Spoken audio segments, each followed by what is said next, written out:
Welcome to NCERT zone. इस video में हम बात करेंगे क्लास 6 सिविक्स के थर्ड चैप्टर की, जो कि है व्हाट इज़ गवर्नमेंट। इस चैप्टर में जितने भी क्वेश्चन हैं हम उसके आंसर्स को डिस्कस करेंगे। तो चलिए शुरू करते हैं। सबसे पहला क्वेश्चन है, what do you understand by the word government? List 5 ways in which you think the government affects your daily life. Government से आप क्या समझते हो, गवर्नमेंट किसे कहते हैं? ऐसे 5 चीज़ों को मेंशन कीजिए जिससे पता चले कि आपके डेली लाइफ पे गवर्नमेंट का असर पड़ता है, गवर्नमेंट आपको अफेक्ट करती है। तो आंसर है, the system by which state or community is governed is called the government. वो सिस्टम वो प्रणाली जिसके थ्रू आप जिस सोसाइटी में रहते हैं, आप जिस स्टेट में रहते हैं, आप जिस कंट्री में रहते हैं, वो जिस प्रणाली से, जिस सिस्टम से ऑपरेट होती है, जो लोग उसे गवर्न करते हैं। अच्छा, गवर्न करने का मतलब क्या हुआ? जो आपके खाने पीने का प्रबंध करते हैं, जो आपके रहने का प्रबंध करते हैं, जो पानी आपको पहुंचाते हैं, जो बिजली आप तक पहुंचाते हैं, जो देश की इकोनॉमी का ख्याल रखते हैं, इस बॉडी को हम कहते हैं गवर्नमेंट, यानी कि सरकार। ठीक है, तो the system by which a state or community is governed, वो सिस्टम जिसके थ्रू एक देश या एक स्टेट गवर्न होता है, जो उस देश को कंट्रोल करता है, उसके हितों का ध्यान रखता है, उसको हम कहते हैं government. 5 ways in which the government affects our daily life are as follows. वो 5 चीज़ें जो हमारी डेली लाइफ में गवर्नमेंट का अफेक्ट देखने को मिलता है, वो है, government ensures proper supply of drinking water. आप जिस शहर में रहते हैं, जिस टाउन में रहते हैं, जिस विलेज में रहते हैं, वहाँ पे पानी का प्रॉपर सप्लाई हो, इसका ख्याल रखती है गवर्नमेंट, आप तक पानी पहुँचाती है। Government ensures proper supply of electricity, आप तक बिजली पहुँचे 24 आवर्स, इसका ध्यान रखती है government. Government makes schools so that most of the children can study. Government schools बनाती है जिसके मदद से ज़्यादा से ज़्यादा बच्चे पढ़ सके। The government also regulates the functioning of private school. तो गवर्नमेंट स्कूल्स तो बनाती है, इसके अलावा जो प्राइवेट स्कूल्स हैं उनको भी वो कंट्रोल करती है। ठीक है, ताकि प्राइवेट स्कूल्स भी अपनी मनमर्जी ना कर सके, मोनोपोली ना हो जाए। Government makes hospitals which treat patients either free of cost or at nominal cost. Government hospitals बनाती है जहाँ पे या तो बिल्कुल मुफ्त में इलाज हो जाए पेशेंट्स का, या फिर कम से कम फ़ी लगे उनको, कम से कम चार्ज लगे उनको इलाज करवाने का। ठीक है, नेक्स्ट है, in case of natural calamity government provides relief to affected people. कुछ कैलेमिटी हो जाती है, कुछ दुर्घटना हो जाती है, कुछ नेचुरल डिज़ास्टर हो जाता है, जैसे फ्लड आ जाता है बहुत ज़्यादा, या ड्रॉट हो जाता है किसी रीजन में, या भूकंप आ जाती है, या आग लग जाती है, कुछ भी हो जाता है, तो गवर्नमेंट इंश्योर करती है कि उन तक रिलीफ पहुंच सके। जिनका घर बह गया है या घर तबाह हो गया है, उनके पास खाने पीने के लिए नहीं है, रहने के लिए शेल्टर नहीं है, तो नेचुरल कैलेमिटीज़ में ऐसा अक्सर होता है। तो इस सिचुएशन में गवर्नमेंट रिलीफ प्रोवाइड करने की कोशिश करती है। ठीक है, जिसको हिंदी में राहत कहते हैं, राहत फंड। चलिए बात करते हैं नेक्स्ट क्वेश्चन की। नेक्स्ट है, why do you think the government needs to make rules for everyone in the form of laws. आपको ऐसा क्यों लगता है कि गवर्नमेंट को रूल्स बनाने चाहिए, कानूनी रूल्स बनाने चाहिए, कानूनन रूप से, कि सभी उसको फॉलो करें, सबके लिए रूल होना चाहिए, कानून होना चाहिए, ताकि कोई अपनी मनमर्जी ना कर सके, गवर्नमेंट के अकॉर्डिंग चले, उस रूल्स के अकॉर्डिंग चले, ताकि इक्वालिटी जो है गवर्नमेंट का सपना, या कॉन्स्टिट्यूशन हमें बताता है इक्वालिटी रखना, ये अप्लाई हो सके, लागू हो सके, इम्प्लीमेंट हो सके। तो आंसर है, When human beings live and work together, there needs to be some amount of organization so that decisions can be made. जब ह्यूमन बींग्स एक साथ रहते हैं, एक साथ काम करते हैं, जब इंसान एक साथ रहते हैं, एक साथ काम करते हैं, तो कुछ ऐसे ऑर्गेनाइजेशंस होने चाहिए, कुछ ऐसी संस्थाएं होनी चाहिए, ऐसा संगठन होना चाहिए, ताकि वो उनसे रिगार्डिंग डिसीज़न ले सके, कुछ डिसीज़न ले सके। Also some rules have to be made that apply to everyone. और इसके अलावा कुछ रूल्स भी बनाए जाने चाहिए जो कि सब पे लागू होता है एक जैसा, so that there is a sense of uniformity, ताकि जो सेंस ऑफ यूनिफॉर्मिटी है कि सबके लिए रूल बराबर है, सब एक जैसे हैं, ये बरकरार रह सके, ठीक है। Since the government is a representative of the people, government क्या है, हमारा रिप्रेजेंटेटिव ही तो है, हम ही तो गवर्नमेंट को चुनते हैं वोट के थ्रू, ताकि वो हमें रिप्रेजेंट कर सके, हमारे कंट्री को रिप्रेजेंट कर सके, ठीक है, वर्ल्ड लेवल पे। So since the government is a representative of the people, they make rules for everyone on behalf of everyone, तो वो सबके लिए रूल बनाएंगे और सबके बिहाफ पे बनाएंगे। वो गवर्नमेंट जो रूल्स बनाती है वो खुद अपने मर्जी से नहीं बनाती है, वो हमसे ही इजाज़त लेके रूल्स बनाते हैं और वो रूल हम पे ही लागू होता है। इसीलिए तो यही तो खासियत है डेमोक्रेसी की, ठीक है। Making rules and then enforcing these rules are the only ways in which a government can function properly. Rules बना करके और उन्हें इन्फोर्स करके ही जो गवर्नमेंट है वो अच्छे से फंक्शन कर सकती है, अच्छे से काम कर सकती है। जब तक रूल्स नहीं बनाएंगे काम नहीं कर पाएंगे, ठीक है। In any country the government is interested with the power to make laws, किसी भी कंट्री में, ठीक है, in any country the government is interested with the power to make laws, government को ये पावर होता है उसके हाथ में कि वो लॉज बना सकते हैं, ठीक है, रूल्स बना सकते हैं। But making laws alone can not amount to much, for the laws to have any effect the government needs to have the power to make sure that the laws are followed by every individual and group. लेकिन वो अपनी मर्जी से कुछ भी rules नहीं बना सकते, रूल्स बनाने से पहले उनको मेजॉरिटी का मत लेना पड़ेगा, सबसे वो एक्सेप्टेंस लेनी पड़ेगी कि ये हम बनाने जा रहे हैं। उसके बाद ये भी देखा जाएगा कि वो जो लॉ बन रहा है वो हर एक इंडिविजुअल और हर एक ग्रुप उसको फॉलो करेगा या नहीं करेगा, और सबके लिए ये सही है या नहीं है, ठीक है। तो ये सब देख करके वो लॉ बना सकती है government. This power to enforce the laws made by it includes the power to punish or penalise the individuals and groups that go against this laws. उसके अलावा जब वो लॉज बना लेगी तो उनके पास ये भी पावर है कि जो इंडिविजुअल या जो ग्रुप उस लॉ को फॉलो नहीं करेगा उसको वो पनिश भी कर सकते हैं, उसको वो दंड भी दे सकते हैं, पिनलाइज भी कर सकते हैं इंडियन पीनल कोड के अंडर में, ठीक है। तो ये है कि गवर्नमेंट को रूल्स बनाने चाहिए, without rules they can not function well, और क्यों बनाने चाहिए, कैसे बनाने चाहिए, ये सब हमने डिस्कस कर लिया। बात करते हैं नेक्स्ट क्वेश्चन की।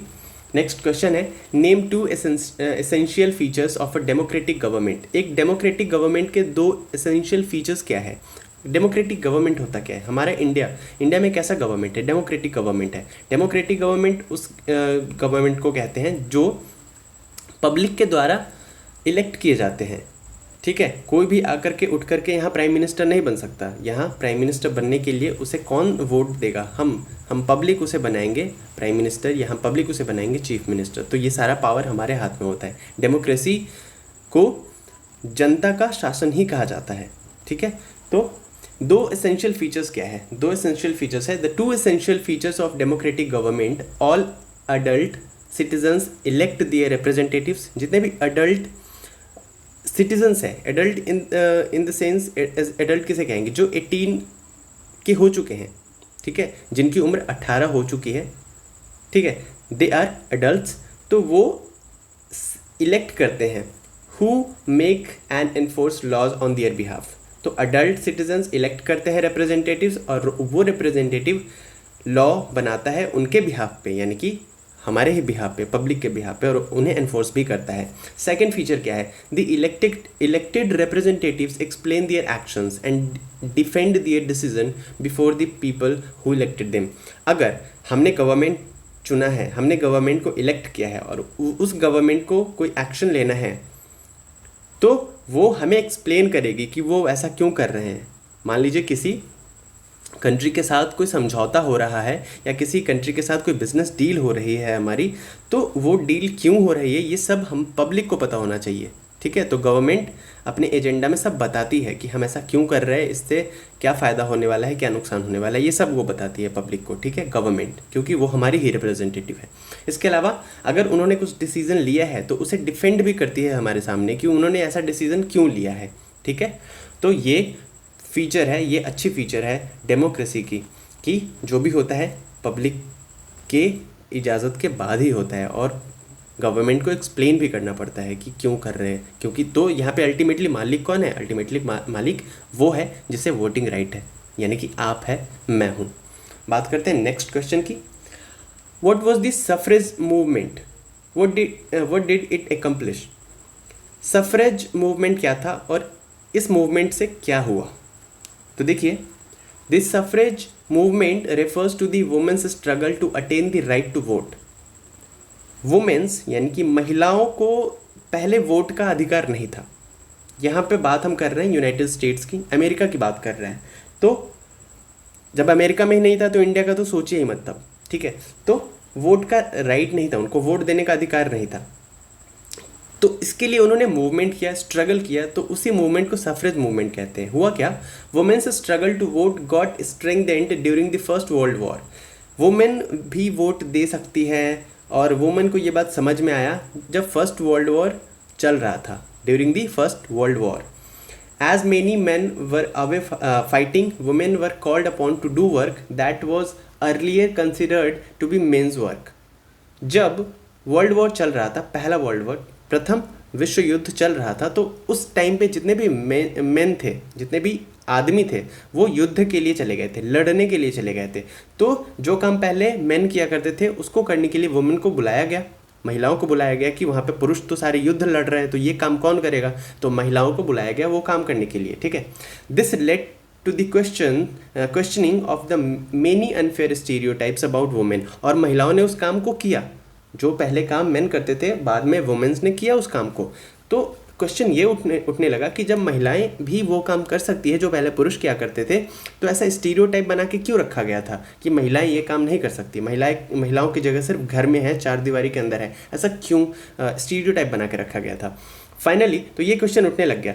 Finally after much struggle the American women got the right to vote in 1920। तो बहुत स्ट्रगल करने के बाद 1920 में, 1920 में अमेरिका की जो वुमेन है उनको वोट करने का राइट मिल गया। While their counterparts in the UK attained this right in 1928। उसके 8 साल बाद 1928 में यूके, उनके काउंटर पार्ट्स मतलब यूके की महिलाएं, यूनाइटेड किंगडम की महिलाओं को ये राइट कब मिला? राइट टू वोट 1928 में। तो सफरेज मूवमेंट क्या है और इसका क्या फ़ायदा हुआ आपको पता चल गया है। बात करते हैं नेक्स्ट क्वेश्चन की। नेक्स्ट क्वेश्चन है, Gandhi ji strongly believed that every adult in India should be given the right to vote. Gandhi ji बहुत ही स्ट्रांगली मानते थे इस बात को कि जितने भी अडल्ट हैं इंडिया में उनको राइट टू वोट मिलना चाहिए। हर एक इंसान को वोट करने का अधिकार मिलना चाहिए। उन्हें भी ये अधिकार मिलना चाहिए कि वो अपने मर्जी से अपनी गवर्नमेंट चुन सके, ठीक है। However a few people don't share his views. लेकिन कुछ लोग वहाँ पे थे जो कि उनसे सहमत नहीं थे, उनसे गांधी जी से सहमत नहीं थे। They feel that illiterate people who are mainly poor should not be given the right to vote. वो ये मानते थे कि जो इलिटरेट पीपल है, जो पढ़े लिखे नहीं है, और ख़ास करके जो गरीब है, जो पुअर है, उनको वोट देने का राइट मिलना ही नहीं चाहिए। What do you think? आप क्या सोचते हो इसके बारे में? Do you think this would be a form of discrimination? क्या आपको लगता है कि ये भी एक डिस्क्रिमिनेशन का फॉर्म है? अगर हम किसी को वोट नहीं देने दे रहे हैं तो हम उसके साथ डिस्क्रिमिनेट कर रहे हैं। Give 5 points to support your view and share these with the class. आप ऐसे 5 पॉइंट्स भी दीजिए, आपके क्या व्यूज़ है, और अपने क्लास में भी लोगों से डिस्कस करिए। तो आंसर देखते हैं इसका। Yes, not allowing all the adult citizens of a country to vote is a form of discrimination. हर एक अडल्ट को वोट ना देने देना भी एक तरीके का डिस्क्रिमिनेशन है। Every adult citizens of India has the right to vote for the following reasons. India में जितने भी सिटीजन्स है, अडल्ट सिटीजन्स है, उनको राइट है वोट देने का। और क्यों है ये रीजंस देखते हैं। पहला रीज़न देखिए, being illiterate is not a reason for disallowing someone from exercising his or her right to vote. सिर्फ इस वजह से क्योंकि वो पढ़ा लिखा नहीं है, इलिटरेट है, इसलिए उसको वोट नहीं देने दिया जाएगा।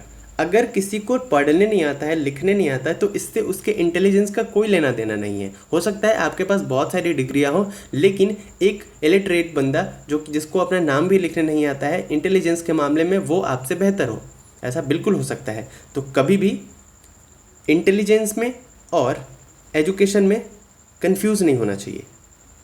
मे बी आप एजुकेटेड हो, डिग्री में बहुत सारे डिग्री आपके पास है और उस डिग्री के हिसाब से आप एजुकेटेड हो, लेकिन इससे आपका इंटेलिजेंस का कोई लेना देना नहीं है। तो सिर्फ इसलिए कि कोई इंसान इलिटरेट है उसको वोट नहीं देने देना, एक तरीके से उसके साथ नाइंसाफ़ी है, डिस्क्रिमिनेशन है। An illiterate person might not be able to read or write but her or she may well understand what is good for him or her and for the society. हो सकता है उस इंसान को लिखने नहीं आता हो, उस आदमी को या औरत को लिखने नहीं आता हो, पढ़ने नहीं आता हो, लेकिन उसमें इतनी समझ हो कि उसके लिए क्या सही है और सोसाइटी के लिए सही क्या सही है, आपसे बेहतर वो सोच सकता है। तो पहला पॉइंट तो ये है कि मिलना चाहिए, इलिटरेट होना कोई गुनाह नहीं है और इससे वोट देने के राइट को नहीं छीना जाना चाहिए। सेकेंड पॉइंट है, a true democracy is the one which does not discriminate amongst it's citizens. एक ट्रू डेमोक्रेसी वही है, एक सच्चा डेमोक्रेसी वही है, गणतंत्र वही है, प्रजातंत्र वही है जहाँ पे किसी भी प्रजा के बीच या किसी भी इंसान के बीच, किसी भी पब्लिक के बीच भेदभाव नहीं हो। ठीक है, वही ट्रू सिटीजन ट्रू डेमोक्रेसी है। थर्ड पॉइंट है, every citizen is responsible towards the country. हर एक सिटीजन देश के प्रति उत्तरदायी है, रिस्पॉन्सिबल है कंट्री के प्रति। And voting is one of the ways of being responsible towards the country. और वोटिंग एक तरीके से रिस्पॉन्सिबिलिटी है जिसको वो वोट दे करके निभाएगा। फोर्थ पॉइंट है, the right to vote is the birth right of every individual who has attained the age of 18 or more. Right to vote birth right है, पैदा होते ही आपको राइट टू वोट मिल जाता है और जब आप 18 के हो जाओ या उससे अधिक के तो आप वोट दे सकते हो। फिफ्थ पॉइंट है, it ensures that every section of society has its representative. ये इंश्योर करना होता है कि हर एक सेक्शन ऑफ सोसाइटी मतलब सोसाइटी को भी बहुत सारे सेक्शंस में डिवाइड कर दिया गया है, backward, forward, this and that, बहुत सारे सेक्शंस में। तो हर से एक रिप्रेजेंटेटिव होना चाहिए। If the poor and the illiterate are not given right to vote, then the disparities would only increase। अगर illiterate को और पुअर को वोट देने का राइट ही नहीं देंगे तो इससे जो डिस्पैरिटीज़ है, जो खाई है अमीरी गरीबी के बीच में, जाति के बीच में, ये बढ़ती जाएगी, कम नहीं होगी। For an inclusive growth every group in the society, एक ग्रोथ के लिए, इंक्लूसिव ग्रोथ के लिए जितने भी ग्रुप्स है सोसाइटी में, पुअर और रिच, लिटरेट और illiterate, must have the right to elect its voice its representative. तो सबको अपना वॉइस यानी कि अपना रिप्रेजेंटेटिव चुनने का अधिकार होना चाहिए। तो ये कुछ पॉइंट्स हैं जो बताते हैं कि राइट टू वोट क्यों ज़रूरी है और क्यों मिलना चाहिए सबको। नेक्स्ट क्वेश्चन है, अच्छा कुछ एक्स्ट्रा क्वेश्चंस लिए हैं, बुक्स में जितने क्वेश्चन थे वो सब हम डिस्कस कर चुके हैं, ये कुछ एक्स्ट्रा क्वेश्चंस हैं तो इसके आंसर्स को देखते हैं। Why do we need a government, हमें गवर्नमेंट की ज़रूरत क्यों पड़ती है? आंसर है, government is needed to make decisions and to get things done. काम को सुचारू रूप से होने के लिए और डिसीजंस मेकिंग के लिए गवर्नमेंट की ज़रूरत होती है। सेकेंड है, what are the two main levels of government, government के दो मेन लेवल्स क्या है? तो आंसर है, the two main levels of government are national government and local government. Next question है, write a brief note on central government, central government पे एक brief note आपको लिखना है। तो आंसर है, this is the top most level of government, है ना, जो प्राइम मिनिस्टर है वो सेंट्रल लेवल के गवर्नमेंट के हिस्सा है। ठीक है, तो this is the top most level of government, central government. The central government looks after topics of national interest, जो नेशनल इंटरेस्ट में चीज़ें होती हैं देश के हित में, उसका ख्याल रखती है central government. The prime minister is the head of the central government. The central government operates from the national capital new Delhi, जो प्राइम मिनिस्टर होता है वो सेंट्रल गवर्नमेंट का हेड होता है और सेंट्रल गवर्नमेंट हमारे देश में कहाँ से ऑपरेट करती है? न्यू दिल्ली से, जो कि हमारा कैपिटल है, हमारे देश का कैपिटल है। नेक्स्ट है, write a brief note on state government. अब उससे एक स्टेप नीचे आ जाइए तो आपका स्टेट गवर्नमेंट आ जाता है। Different states have their own level of government, her state के पास अपना अलग अलग गवर्नमेंट है। The state government is headed by the chief minister of the state, है ना, वहाँ के जो मुख्यमंत्री है उसके द्वारा उसे ऑपरेट किया जाता है स्टेट गवर्नमेंट को। The state government looks after the state subjects, और वो स्टेट से जुड़े हुए चीज़ों का को मैनेज करते हैं। नेक्स्ट है, व्हाट इज़ मोनार्की, मोनार्की क्या होता है? तो देखिए, when the head of government is a king, this is called monarchy. तो जब किसी स्टेट का या किसी कंट्री का हेड जो किंग है, वहाँ पे प्राइम मिनिस्टर, प्रेसिडेंट नाम की कोई चीज़ नहीं है, राजा है वहाँ पे, तो उस तरीके के गवर्नमेंट को कहते हैं monarchy. The king enjoy supreme power, और उसके पास सारा पावर होता है जैसे पहले हुआ करता था। नेक्स्ट है व्हाट इज़ डेमोक्रेसी। डेमोक्रेसी क्या होता है? In a democratic government the rulers are elected by people, जैसा कि हम पढ़ चुके हैं। Democracy is defined as the government by the people for the people and the people. तो अब्राहम लिंकन ने कहा था government democracy is a government for the people by the people of the people. ठीक है, तो मतलब जो democracy है वो जनता के द्वारा, जनता के लिए, जनता का शासन है। मतलब सब कुछ यहाँ पे पब्लिक के लिए ही होता है, पीपल के लिए ही होता है। तो इतने सारे क्वेश्चन थे, हमने सब डिस्कस कर लिया है इस चैप्टर में। 3rd चैप्टर यहाँ पे ख़त्म होता है। तो देखने के लिए बहुत बहुत धन्यवाद आपका। अगर आपने हमें आई नो आप में से बहुत सारे लोगों ने नहीं किया है तो आप हमें जाकर के इंस्टाग्राम के पेज पे फॉलो कर दीजिए प्लीज़, और फेसबुक पेज भी हमारा, तो वहाँ पे भी जाके आप हमें लाइक कर सकते हैं। इस पर्टिकुलर वीडियो की अगर आप PDF फाइल डाउनलोड करना चाहते हैं तो इस वीडियो के डिस्क्रिप्शन बॉक्स में मैंने वो लिंक दे दिया है, वहाँ से आप डाउनलोड कर सकते हैं बहुत ईजिली। अगर आपको वीडियो अच्छा लगा तो लाइक करिए, कमेंट करके बताइए, शेयर करिए दोस्तों के साथ, और सब्सक्राइब करिए NCERT जोन को। Thank you very much. Stay home, stay safe.